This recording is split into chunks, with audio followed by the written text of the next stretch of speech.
Good morning, everyone. Good morning. I got some great news for you. It's Friday. We just finished our sales kickoff yesterday, so I'm about ready to fall on my face from pure exhaustion from the last 2 weeks from prepping for it and actually executing against it. So I'm super excited to be here today, but before we kick off, I just really wanted to make sure everyone was in this presentation with me. You're fully invested with me for the next 30 minutes. So I would love for everyone just to stand up for me really quick. Everyone stand on up, don't be afraid. Stretch. And on the count of 3, I want everyone to yell as loud as you can.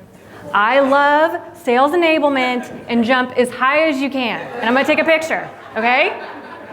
Alrighty. 1, 2, 3. I love sales enablement. Woo! All right.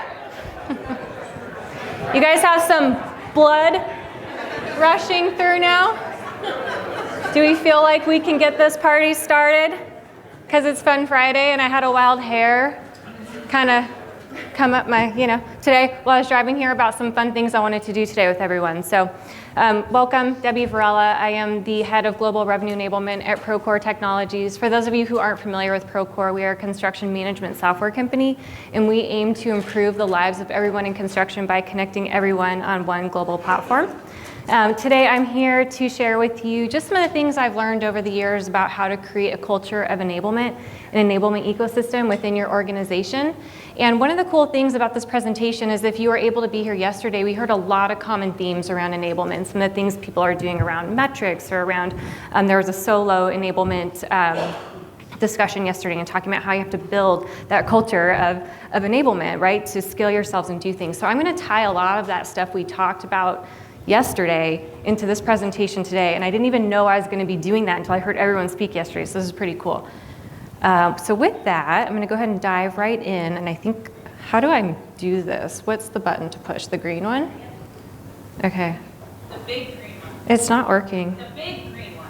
Oh, the one that has a big play on it. Okay, cool. We're off to a great start. Okay, the pain of the kitchen sink effect. Does anybody know what I'm talking about? What is it? Like the stress that you get from looking at the dirty dishes all the time. Right? What else? What else? Why am I the only one watching? Why?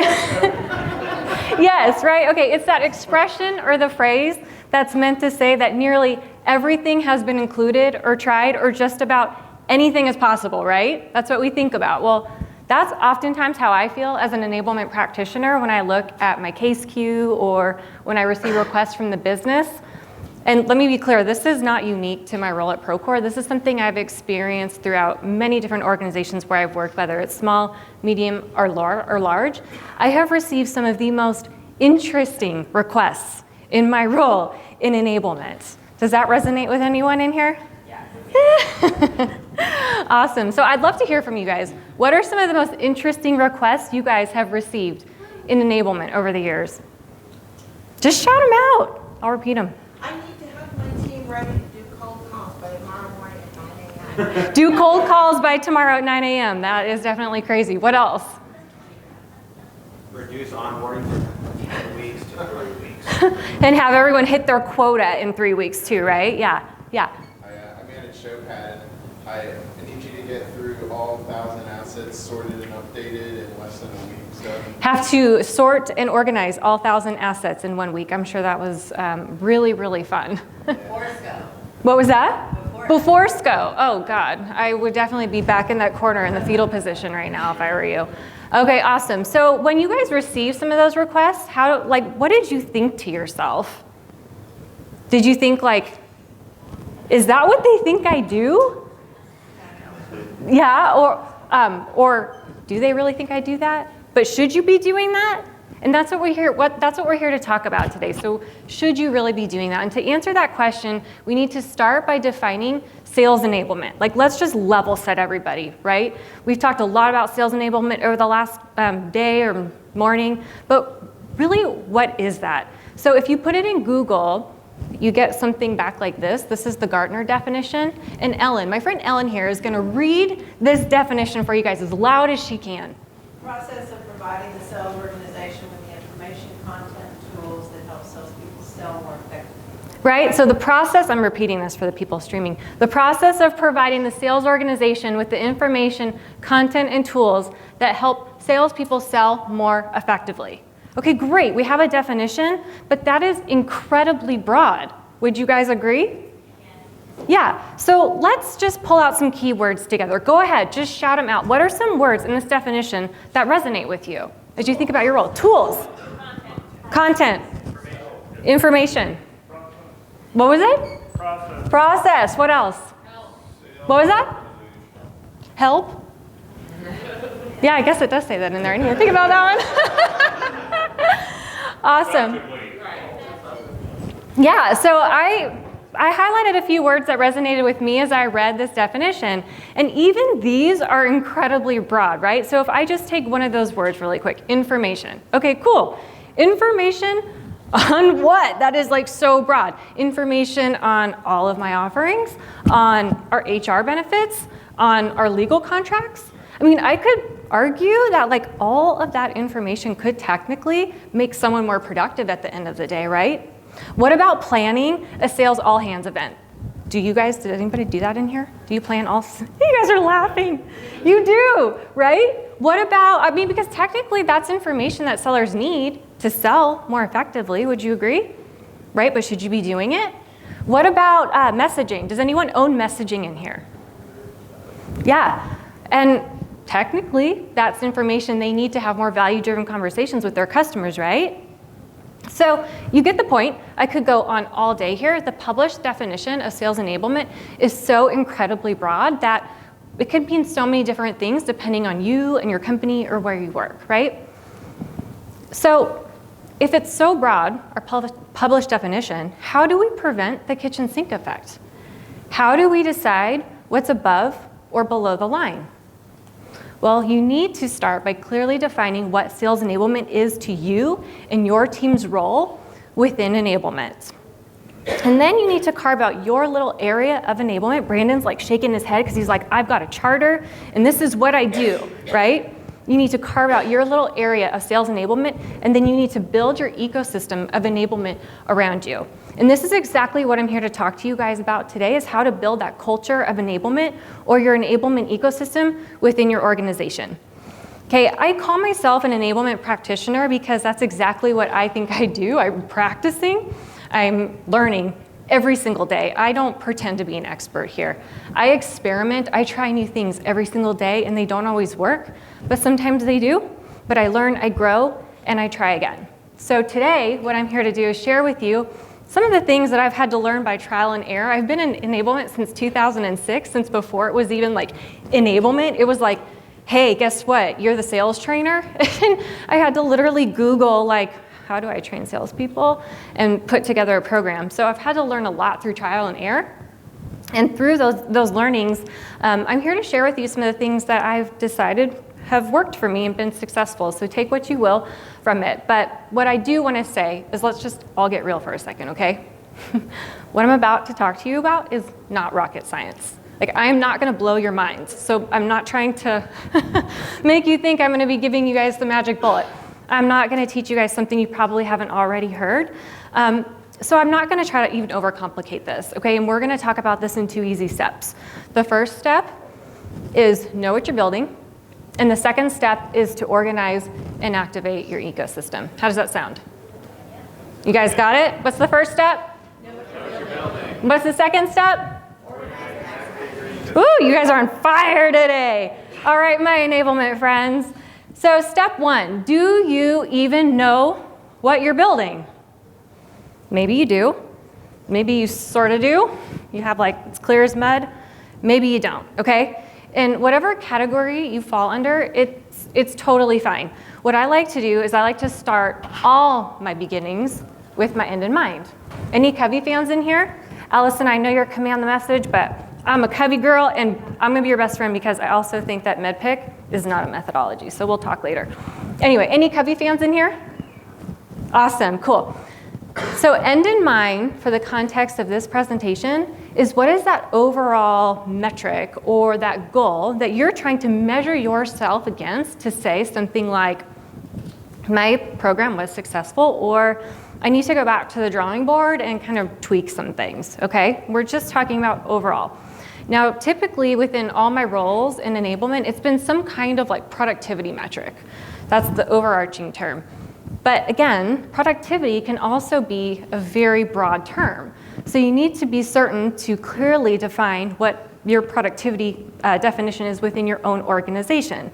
Some of the ways that I've defined productivity metrics where I've worked over the years is average rep attainment, percent of reps to plan, or just achieving ramping rep targets. As we also discussed yesterday, I realized that enablement is not the sole contributor to impacting these metrics, either going up or going down, but it does require multidimensional work that spans across many different teams within an organization, from recruiting to planning to product marketing, enablement, operations, and probably a ton more that I didn't mention. We're gonna come back to that multidimensional work in step 2, but for now, let's keep going. So once we've defined our overall goal, and for the purposes of our discussion, we're gonna say it's productivity. We're shooting towards improving productivity. It's now time to begin building that enablement experience or that learning path for the different roles that you support. So your program or your training should be designed to enable reps to become productive or ready within the expected timeframes, depending on what that is. Okay, so onboarding, we had a talk on onboarding yesterday. Marcus, it's like 90 days, right? Let's just say it's 90 days. That's what mine is at Procore. We have to make someone ready to go and sell within 90 days. So whatever program I build for onboarding, I have to make sure all the components needed for someone to be productive are included within their first 90 days. What about a product training? Maybe you have like a week to get someone to speak to that new messaging or that new value-driven conversation for the product. You have 1 week to get them ready. Or in some cases, you guys probably won't disagree, you have like a day, right? You get notified from the product team, oh, hey, by the way, we're releasing all these things and our sellers need to be ready to go in a day. So depending on what it is, you need to know what you're building and then know the timeframes that you're expected to make someone productive within. Okay, now in either case, whatever it is, whether it's 90 days, whether it's a week, whether it's 1 day, there are typically a few components that a seller needs, in my opinion, in a holistic enablement experience to increase their productivity now and in the following years. I like to think of it as 3 big rocks. I think of it as like the product knowledge, your product proficiency, then I think about it as like messaging and alignment, and then I think about it as revenue skills, tech stack, or run the day. So those are the big 3 areas that I think about when I'm creating any enablement experience that should be included, depending on whatever it is. Okay, so enablement practitioners, in my opinion, should be able to leverage content and training within each of these 3 big rocks to build out the appropriate learning path by role. Now, if you don't have a mature rock, meaning that you don't have content or training within each of these big rocks, then it's going to be very hard to be successful in achieving that overall metric of productivity because your program is going to have gaps. So one thing that I like to do from time and time again is just to be real with myself and assess the maturity level of each rock and ask myself, I'm my own harshest critic, and I say, what is the ideal state? What is my current state? And then where do I have gaps? Okay, great, now I know where I have some gaps within the components that I would need to build that holistic enablement experience. Okay, I just threw a lot of information at you. Your adrenaline's coming down from me making you do that big jump earlier. So let's just take a pause, take a step back, and recap where we've been in our enablement journey today. So what was the first thing that I said we needed to do? Know what you're building, but when we talked about know what you're building, what was the first thing we needed to do to know what we're building? And what was our end in mind? Productivity, our overall goal. Woo! Okay, what was the second step? After we know our overall goal, then what do we need to do? What was that? Time frame? Yes. So we need to understand what the time frames are that we need to get someone productive or ready. And we do that by assessing what?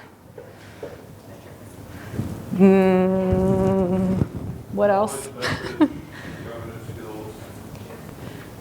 assessing the different pieces of our enablement experience and the maturity level of what those are. Okay, cool. So now you guys know you're super smart. You're going to walk out of this room and you're going to build the most amazing enablement experiences when you leave here today. Correct?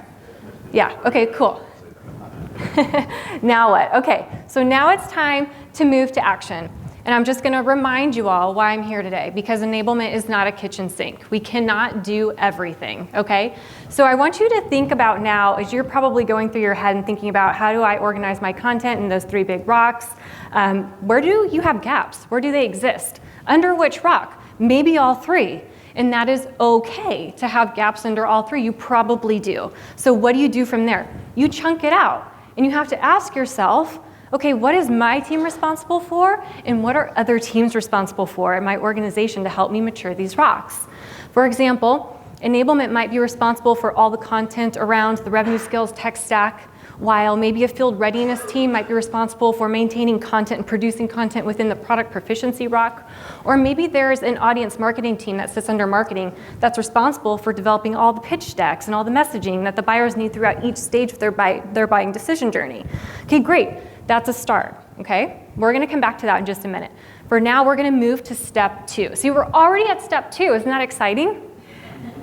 We're gonna organize and activate our ecosystem now that we've just outlined through defining our overall goal, identifying the components needed to build the appropriate learning path, and then which team owns what pieces of content to help your sellers achieve their targets.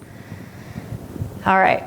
I know I'm about to say something kind of confrontational, but that's okay. So, over the years, one of the easiest ways I've been able to, and here's the confrontational phrase, do more with less. Some of you guys said yesterday you didn't like that phrase, but let's be real. We kind of have to, right? Our teams are super small and lean, and the teams we support are so massive. So how do we do more with less? One of the ways I have found to do that over the years is to leverage repeatable templates and frameworks. This, for me, really speeds up the process, and it really helps to create clarity as well as a consistent learning experience, right? That can allow for measurement and tracking. So frameworks within the context of this presentation could be for things like going to market to sell to a new persona. Maybe there's a new product. Maybe we're rolling out new pricing and packaging, or there's a new process or tool that we're rolling out. Whatever it is, all of these different go-to-markets require collaboration across many different teams to deliver that specific and relevant training. So your framework should hold true or relatively true depending on whatever this is, right? Today we're going to take a look at just one of these, and we're going to carry it through the second half of our presentation just to make sure I'm keeping up to my word and keeping things simple. So we're going to hone in on just a new product feature release, okay? And we'll take it through the rest of our presentation. So with that, I want to take a pause, and we're going to recap again where we've been and where we're going through the lens of a new product feature release. All right, so I'm going to need some help, you guys. Okay, we're going to need to get involved here. So with the product feature release, what have we done first? We've established what? Our overall goal. And we're tracking to what kind of metric? A productivity metric. Okay, great. So now that we know that we're tracked to a productivity metric for our product feature release, now we know we have to design the learning path based on that time frame of when we would need someone to get ready. And then we also have assessed our 3 big rocks to understand, does the content already exist for this, or is this brand new content that we need to work collaboratively with other teams to create? Okay, so now when we're thinking about building frameworks, what are the different enablement steps that you need to do to take a product feature to market from start to finish? It's not like, you can't just do it. There's things that have to happen from start to finish. Now, I realize this is going to vary depending on company and the way you do things, but I'm going to share with you guys a framework that I've used in a previous life that has helped me do this. It's a 7-step framework, and if you think about it, it's like, okay, first step, we have to create the enablement plan. What are we even doing, right? The things that we were just talking about, okay? Then does the core content exist?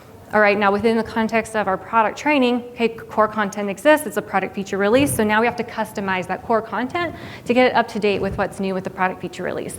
Then we need to deliver that content out to the field, make sure everybody understands how to sell it, what to talk about it, how to educate their customers on it. Once we've delivered the content out to the field, then we need to make sure that content is in a place where these sellers can access it over and over again to remind themselves of what they just learned.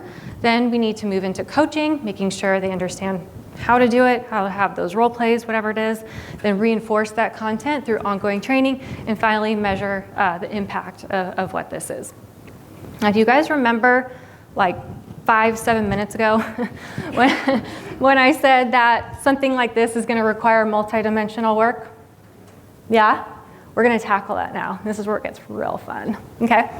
So this is the same framework I just showed you, but I'm moving it over into a table format because we're going to kind of build this out a little bit together. Okay? So within this framework, within the context of our product training, what roles and responsibility, or what roles do you guys think would need to be included in help taking this product feature from start to finish? What would they be? Like roles? Yeah, what roles within your organization? Product marketing? What was that? Product owner.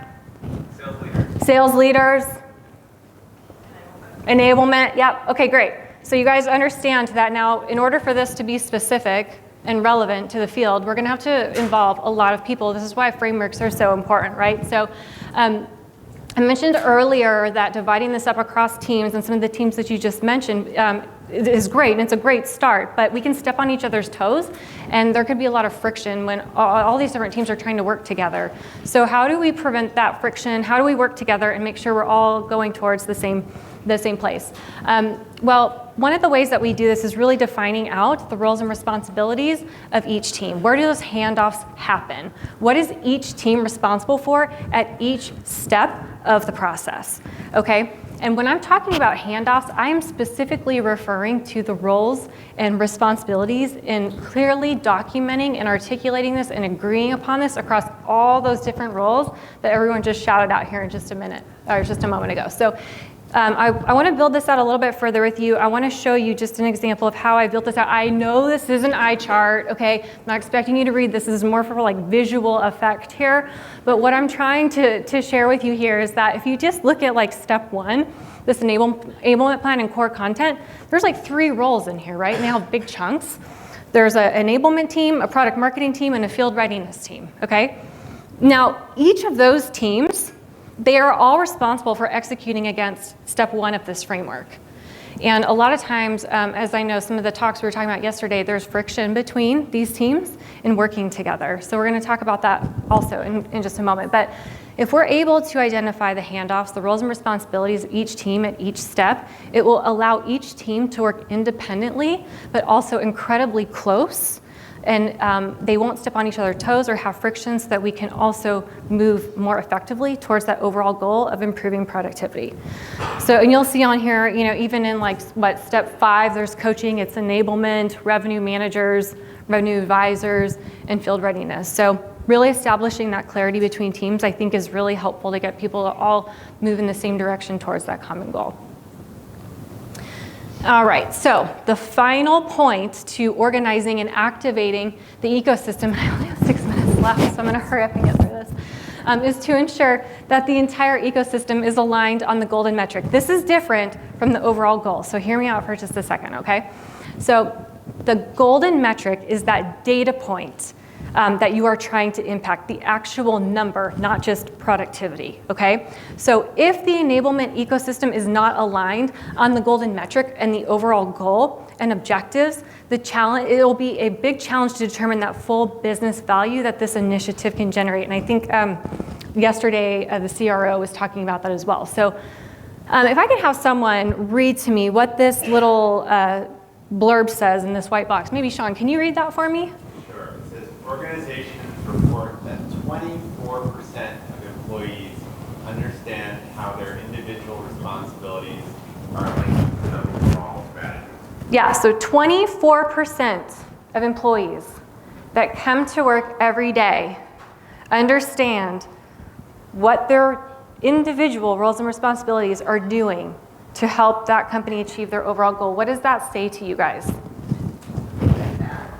It's scary, it's sad. Do you feel like that might be sometimes why companies can't achieve what they're trying to achieve? People are all different directions. Sometimes you can feel chaos, right? Okay, so we started this discussion talking about the overall goal. I told you it was different from the golden metric, right? Okay, so we defined that in a couple of different ways back on slide like 2. It was productivity. I said it was what? Average rep attainment, a percent of reps to plan, achieving ramping targets.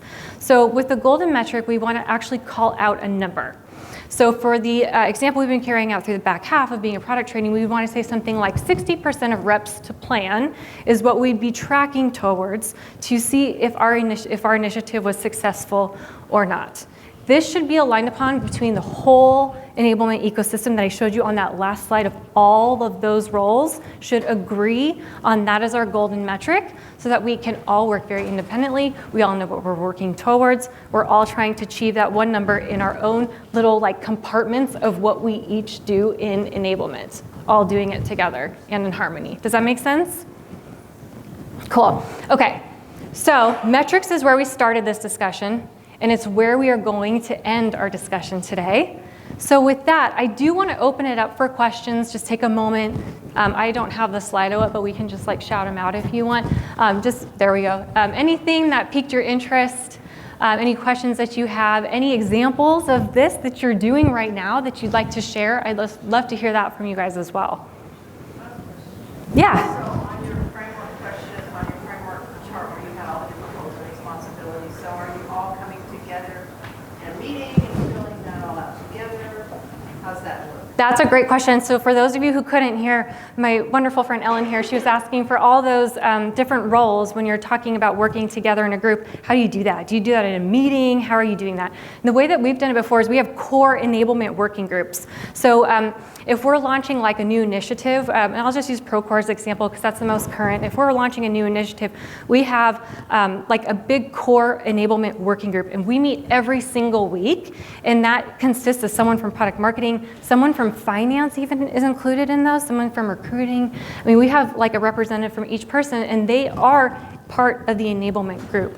So we do meet weekly, we have our plans that we've all, I mean, like literally everything I showed you is how we talk and how we work together and how we operate. Yeah. Follow up to that question. So if you're meeting every week with that diverse group like that, is that only during a set time period, or is that like pretty much all the time?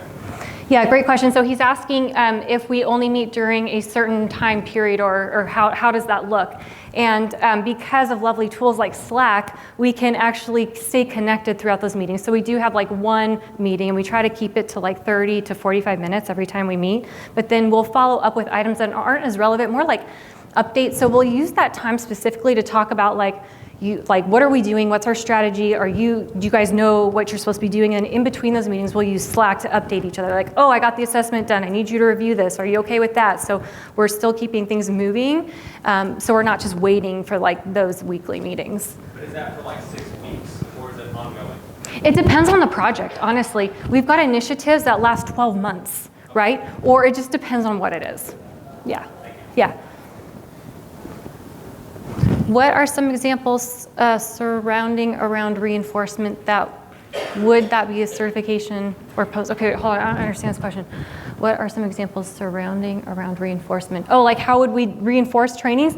That's exactly what we do. We do certifications. So we have a framework of how we roll out trainings, and we have like L1, L2, L3 for whatever initiative it is. So like our L1, let's say we're talking, we could just use a product feature release again. So we'll do like L1, that certification would just be around like audience pitch decks.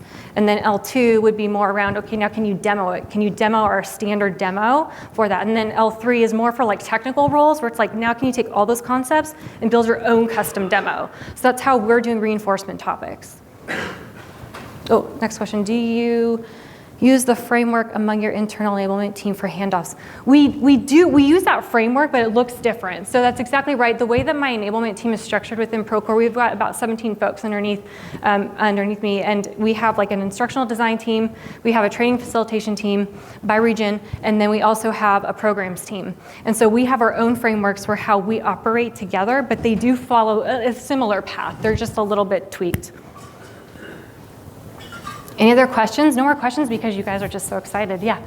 How do you drive stakeholder alignment for those who might be a little unruly, a little bit too busy, folks who are not used to getting around the table? So he's asking, how do we drive stakeholder alignment for the folks who aren't as open?